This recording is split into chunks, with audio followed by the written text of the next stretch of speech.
नमस्कार। मुद्दे की बात में आप सभी का स्वागत है। मैं हूं आपके साथ यशी शुक्ला और मुद्दे की बात में आज हम बात करेंगे भ्रष्टाचार की, जहां पर आपको बता दें गोंडा में आलोक कंस्ट्रक्शन एक ऐसे निर्माण कंपनी है जिस पर आज से लगभग 6 माह पूर्व ईडी ने रेड किया था। और यही नहीं, आलोक कंस्ट्रक्शन नाम की इस कंपनी के मालिक राकेश पांडे के मूल निवास से लेकर जिला मुख्यालय के विकास भवन के सामने स्थित महल नुमा भवन कोठी के साथ साथ उनके लगभग आधे दर्जन ठिकानों पर एक साथ रेड डाला गया। अब यही कंपनी 6 महीनों पर पीडब्ल्यूडी विभाग के अफसरों की मिलीभगत से सरकार के 64 करोड़ रुपए की बंदरबाट कर रही है। सड़क निर्माण में धांधली खुलेआम हो रही है और भ्रष्टाचार की मलाई अफसर मिलवाट कर खा रहे हैं। देखिए रिपोर्ट।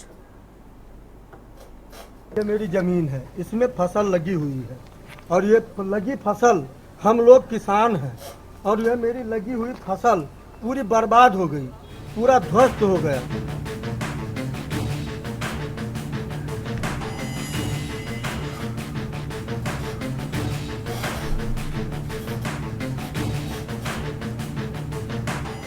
गोंडा में विभागीय अधिकारियों, ठेकेदारों और सत्ता में बैठे रसूखदारों की तिकड़ी सरकार की मंशा पर पलीता लगा रहे हैं। भ्रष्टाचार पर सरकार की जीरो टॉलरेंस की नीति की खुलेआम धज्जियां उड़ रही हैं, लेकिन देखने वाला कोई नहीं। गोंडा में पीडब्ल्यूडी विभाग द्वारा ठेकेदार के माध्यम से परसपुर क्षेत्र में सड़क निर्माण कार्य कराया जा रहा है, जहां सरकारी पैसे की बंदरबाट जमकर हो रही है। लगभग 64 करोड़ रुपए की लागत से हो रहे सड़क निर्माण कार्य में कंस्ट्रक्शन कंपनी के नाम से पीडब्ल्यूडी के अधिकारियों द्वारा दिए गए सड़क के चौड़ीकरण, नवीनीकरण के नाम पर जमकर खेल हो रहा है। सरयू नदी के कछार से लगे पूरे क्षेत्र में परसपुर मोड़ से चचरी माझा होते हुए भभुआ तक एक बहुत लंबे लगभग 26 किलोमीटर सड़क का निर्माण और चौड़ीकरण करीब 64 करोड़ रुपए की लागत से होना है। निर्माण का काम राज्य सड़क निधि योजना के तहत पीडब्ल्यूडी विभाग कर रही है। मुख्यमंत्री योगी आदित्यनाथ चाहते हैं कि क्षेत्र की ग्रामीण जनता और मुख्य रूप से किसानों के लिए कनेक्टिविटी की दृष्टि से एक बेहतरीन सुविधा मुहैया कराई जाए, किंतु सत्ता के शीर्ष में रसूख रखने वाले जनपद गोंडा के नेता और उनके चहेते ठेकेदार राकेश पांडे और पीडब्ल्यूडी विभाग के उच्च अधिकारियों की मिलीभगत से पूरे कार्य में बड़े पैमाने की हेराफेरी हो रही है। सड़क निर्माण में केवल मिट्टी पटाई के नाम पर करोड़ों रुपए का बंदरबाट हो गया।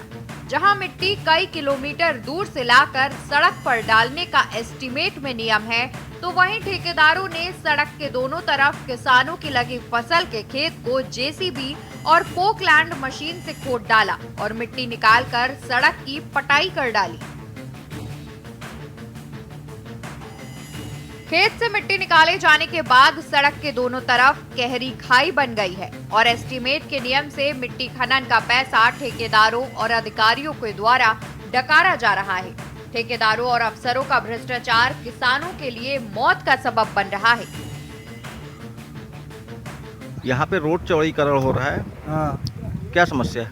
समस्या यही है, ये जो ढलान है, ये सामने आपके सामने पुल है, पुल की ढलान है और ढलान पे हमको ना एक पैसा कोई मुआवजा मिला है, ना कुछ भी एक पैसा नहीं मिला। उसके बावजूद ये 500 मीटर पुल के इस पार और 500 मीटर उस पार कोई खोदने का काम नहीं होना था। हमने कहा आप अपने जेई को बुलाइए, जेई यहाँ तक आया नहीं आज तक। इसीलिए जब हम भी नहीं कुछ बोले, हमने कहा काम हो, 2-3 ठेकेदार हैं भैया, हमने कहा काम हो जाने दो, जब यहाँ पे आएंगे तब फिर बोलेंगे।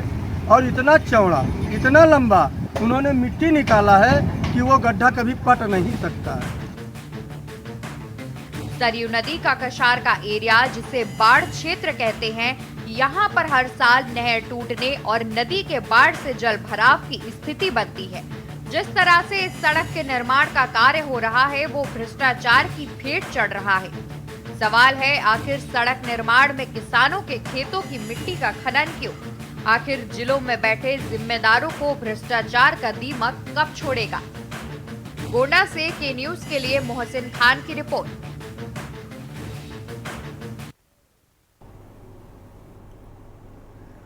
जी हाँ, तो गोंडा में करीब 64 करोड़ रुपए का बंदरबाट किया गया है और आज हम उसी पर चर्चा करेंगे कि आखिर इस तरीके का भ्रष्टाचार क्यों, जब मुख्यमंत्री योगी आदित्यनाथ काफी सख्ती बरत रहे हैं, उसके बावजूद भी इस तरीके की तस्वीर देखने को मिल रही। और इसी खबर पर हमारे साथ मोहसिन खान गोंडा से संवाददाता जुड़ चुके हैं। अशोक यादव सपा प्रवक्ता, अमर किशोर कश्यप जी बीजेपी नेता हमारे साथ जुड़ चुके हैं। गोंडा में आलोक कंस्ट्रक्शन एक ऐसी निर्माण कंपनी है जिस पर आज से लगभग 6 माह पूर्व ईडी ने रेड किया था। और यही नहीं, आलोक कंस्ट्रक्शन नाम की इस कंपनी के मालिक राकेश पांडे के मूल निवास से लेकर जिला मुख्यालय के विकास भवन के सामने स्थित महलनुमा भवन कोठी के साथ साथ उनके लगभग आधा दर्जन ठिकानों पर एक साथ रेड डाला गया था। और अब यही कंपनी 6 महीने पर पीडब्ल्यूडी विभाग के अफसरों की मिली भगत से सरकार के 64 करोड़ रुपए की बंदर बाट कर रही है। हम इसी पर आज चर्चा करेंगे और मेहमान हमारे साथ जुड़ चुके हैं। मोहसिन खान जी, सबसे पहले तो क्या कुछ जानकारी है इस पूरे मामले की?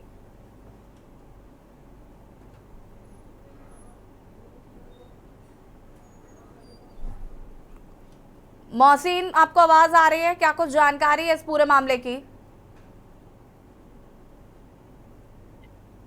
जी बिल्कुल बताना चाहेंगे।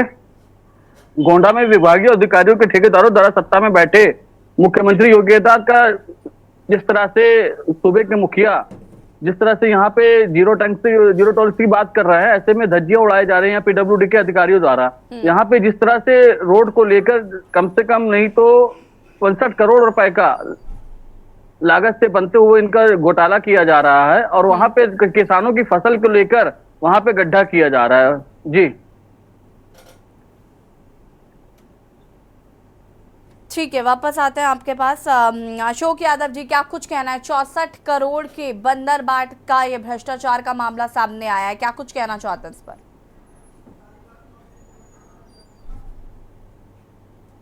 अशोक जी अनम्यूट कीजिएगा।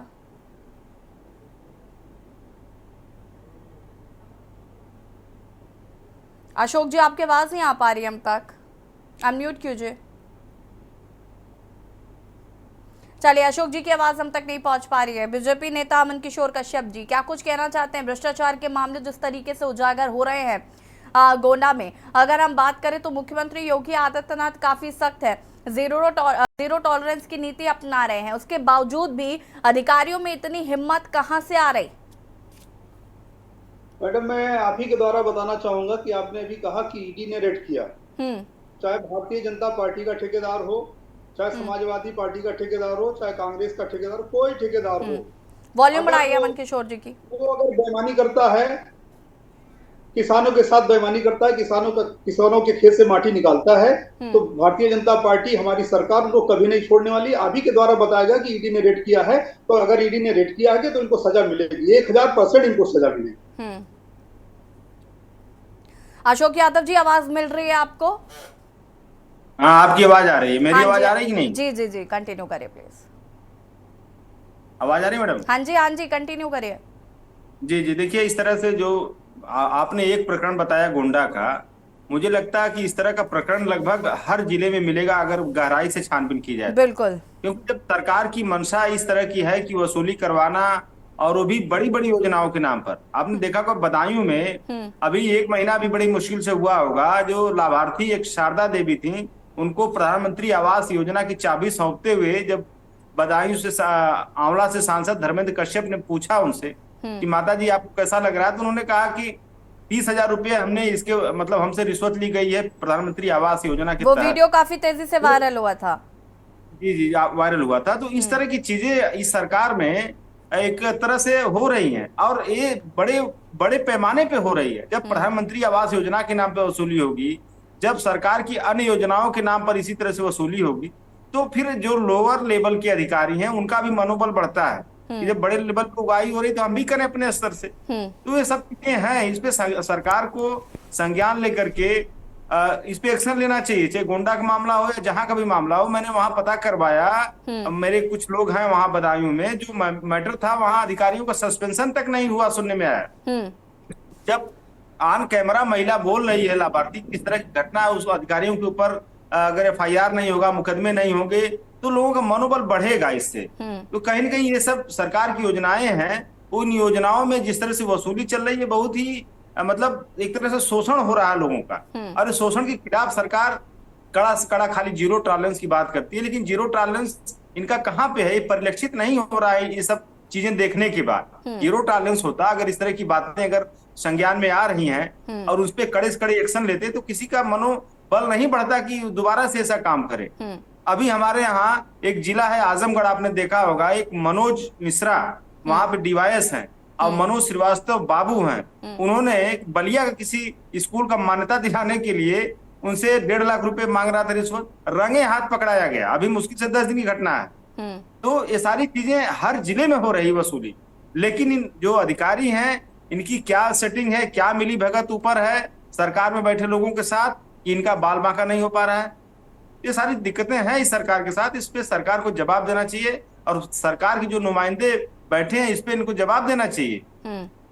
हाँ ठीक है। अमन जी क्या कुछ कहना चाहते हैं भाई? बड़े आरोप लग रहे हैं और ये कहा जा रहा है कि आखिर इस तरीके की जो तस्वीर है ये सिर्फ हम आपको सिर्फ गोंडा की खबर बता रहे हैं क्योंकि ये ताज़ा मामला है, लेकिन इस तरीके के मामलों की कमी नहीं है हमारे जिले में, हमारे प्रदेश में। प्रदेश की बात नहीं, मैं तो गोंडे की बात करूंगा। आज इससे पहले आप चली जाइए, पीछे समाजवादी पार्टी की सरकार थी, हमारे इस गोंडा से स्वर्गीय विनोद कुमार पंडित सिंह यहाँ मंत्री हुआ करते थे। इन्हीं सपा वालों ने जोतवा के, केवल रोड को जोतवा के पेमेंट ले लिया है। आज तो काम हो रहे हैं, काम में 19-20 अगर होगा तो उनको सजा मिलेगी, लेकिन इन समाजवादी पार्टी के लोगों ने केवल ट्रैक्टर चलाया, उसको लेबल करा दिया और पेमेंट लिया है। उस समय की मैं बात करता हूँ 14 से पहले की। ठीक है, देखिए सपा प्रवक्ता कह रहे हैं कि आपकी सरकार में ऐसे घोटाले ज्यादा होने लगे हैं। आप जीरो टॉलरेंस की बात करते हैं, लेकिन आप कोशिश करते हैं कि जो समाजवादी पार्टी की तरफ से लोग आते हैं उन पर कार्रवाई होती है, या फिर अन्य राजनीतिक दलों, एक सेकंड रुकिए, अन्य राजनीतिक दलों से आपकी अगर बात अमन जी रुकिए जरा, अन्य राजनीतिक दलों के मामले आते हैं तो उन पर कार्रवाई होती है, लेकिन जो आपसे जुड़े या आपकी पार्टी से जुड़े लोग होते हैं उनको सजा नहीं मिलती है, ऐसा है क्या? मेरे पार्टी से कौन जुड़ा है? ठेकेदार मेरे पार्टी से जुड़े होते हैं। ठेकेदार मेरे पार्टी में मेरे सदस्य हैं और ना हमारे कोई पदाधिकारी। ठेकेदार होता है।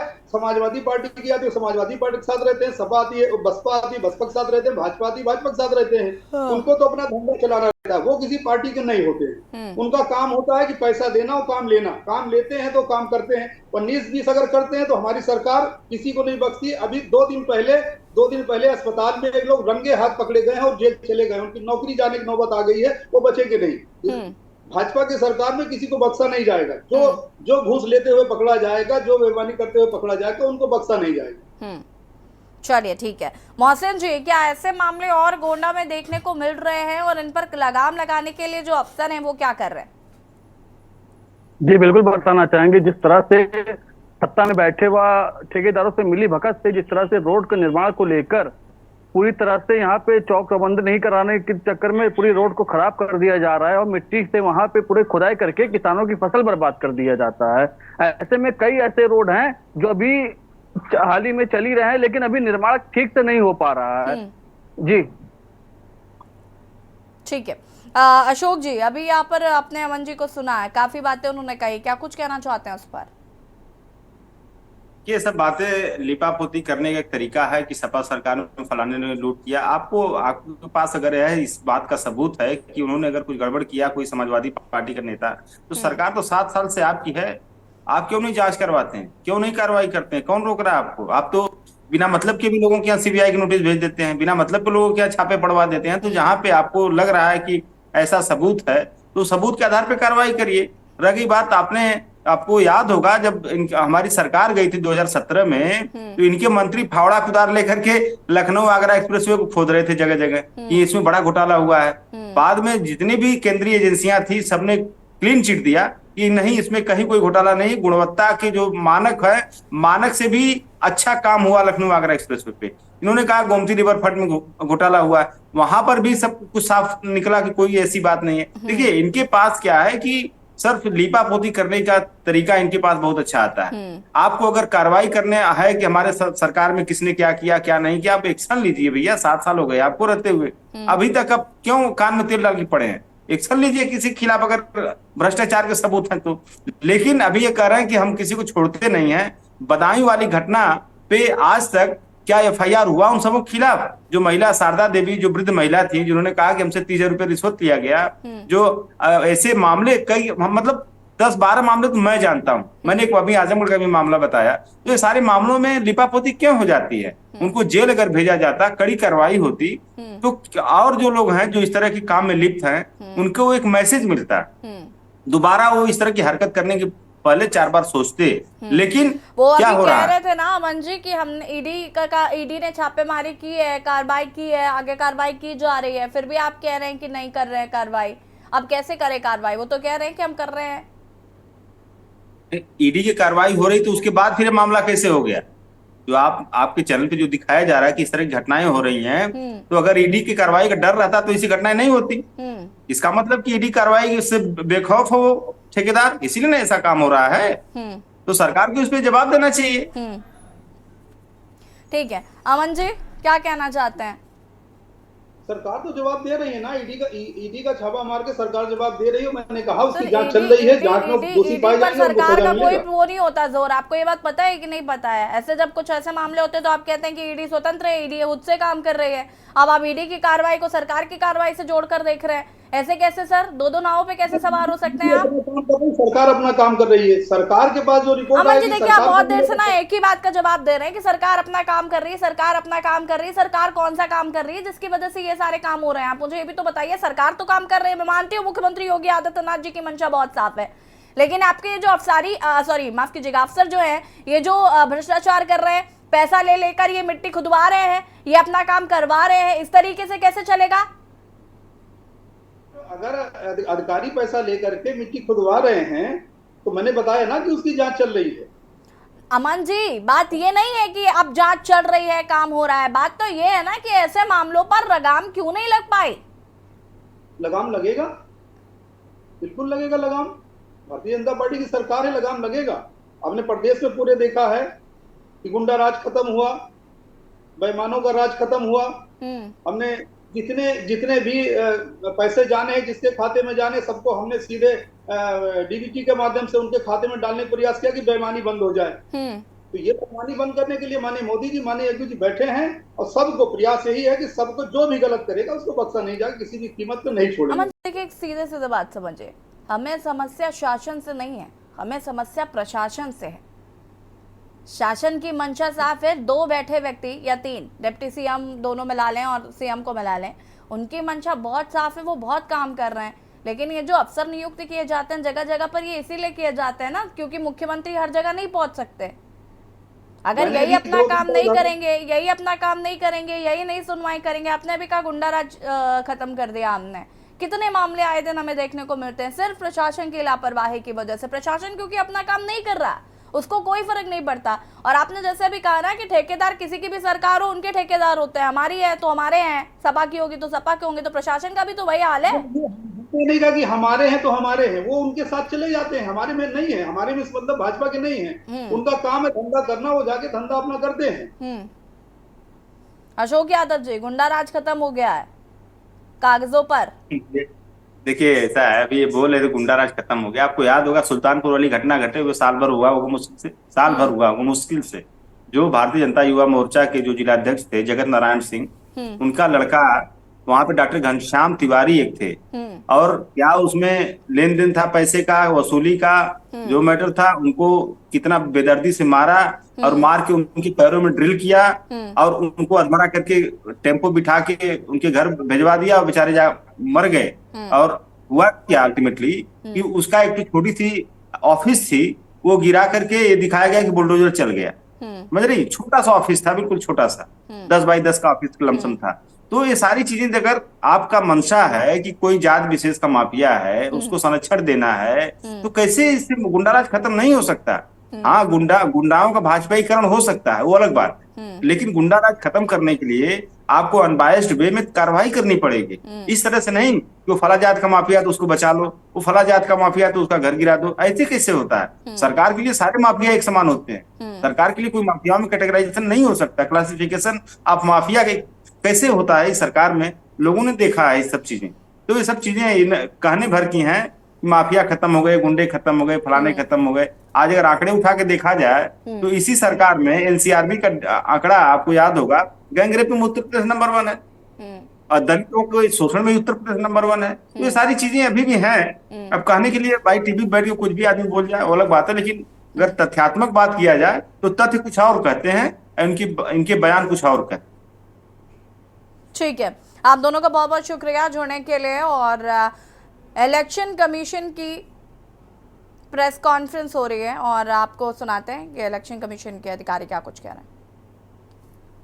और जैसे मैं आपको बताऊंगा, बहुत यूथ यंग वोटर्स की बढ़ोतरी हुई है राज्य में और पूरे देश में, उनके लिए भी विशेष अभियान चलाए जाए। ईवीएम के बारे में भी कुछ लोगों की आशंकाएं थी। उनका कहना था कि कोई ईवीएम का विरोध नहीं कर रहा है, वो ऐसा नहीं चाहते हैं कि ईवीएम ना हो, बट ये कहना था कि आप इसको और ऐसे साधन अपनाएं जो विश्वास और जग सके। कुछ ने कहा कि 50% बीबीटी को काउंट कराइए, कुछ ने, एक दो पार्टी ने कहा कि आप रैंडम तरीके से चुनिए जिसकी आप चेकिंग करते हैं पोस्ट के समय में। मुझे अफसोस है कि आपको प्रेजेंटेशन में नहीं दिखाई दे रहा है सब दिखता, हम इसको साथ ही साथ आपको सोशल मीडिया के माध्यम से उपलब्ध कराते रहेंगे। ईवीएम का मूवमेंट सरकारी गाड़ी में हो, सबकी ये मांग थी। वोटिंग के बाद उसके बाद में प्रोसेस में वीडियो वैन्स जो हैं पॉलिटिकल पार्टी को मिलती हैं, वो उनकी परमिशन जल्दी से जल्दी मिले। वोटिंग के समय में कुछ लोगों का डुप्लीकेट वोट डालने का इंपर्सोनेशन होता है, उसको रोका जाए। किसी पोलिंग एजेंट को बाहर ना निकाला जाए।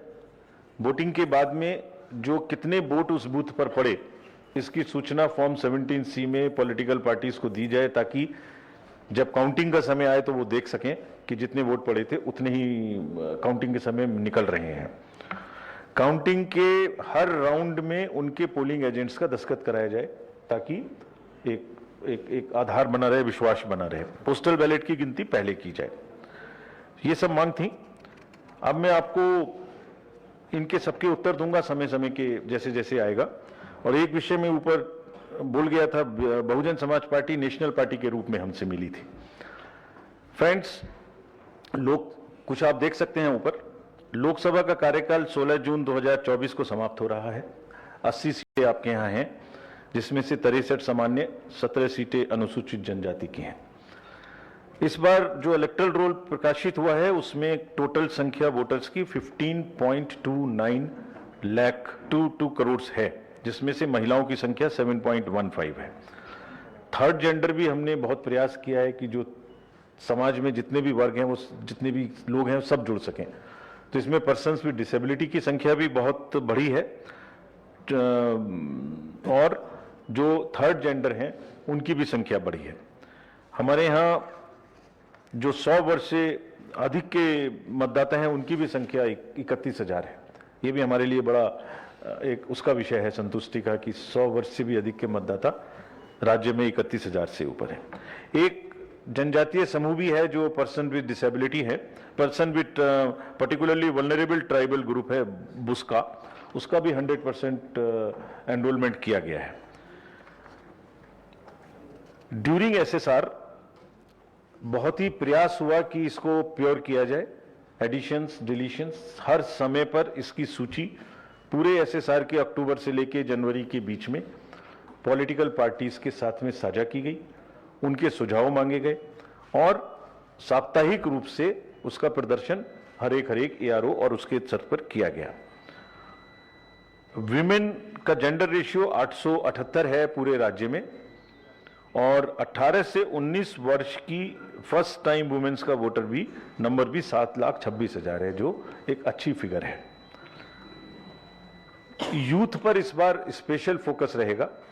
हमने 403 जगह में ऐसे डेडिकेटेड एईआरओस को लगाया था जो यूथ का रजिस्ट्रेशन ज़्यादा से ज़्यादा करा सकें। किसी भी लोकतंत्र की प्रणाली में जरूरी है कि यूथ जुड़ते रहें और धीरे धीरे परिपक्व मतदाता बनते चले जाएं। इसमें काफ़ी मेहनत हुई और 29.73 लाख वोटर्स यूथ जो हैं वो इस बार जुड़े। मतदान केंद्रों के विषय में अगर मैं आपको बताऊं तो पूरे राज्य में 1,62,012 मतदान केंद्र हैं। इसमें से 50% या उससे अधिक पर हम सीसीटीवी की व्यवस्था करेंगे, जिससे कि कोई गड़बड़ी ना हो पाए। सभी बूथों पर मिनिमम जो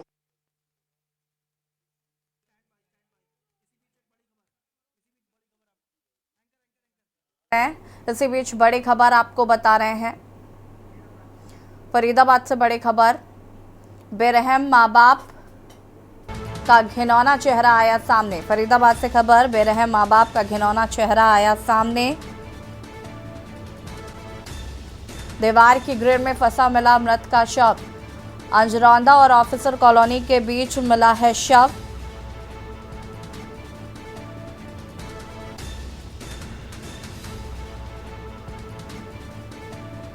फरीदाबाद से खबर, बेरहम माँ बाप का घिनौना चेहरा आया सामने। दीवार की ग्रिल में फंसा मिला मृत नवजात का शव।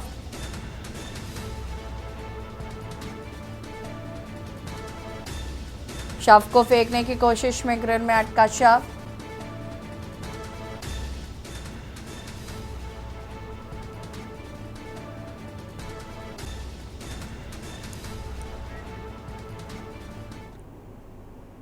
मुद्दे की बात पे फिलहाल इतना ही। देखते रहिए के न्यूज़ इंडिया। नमस्कार।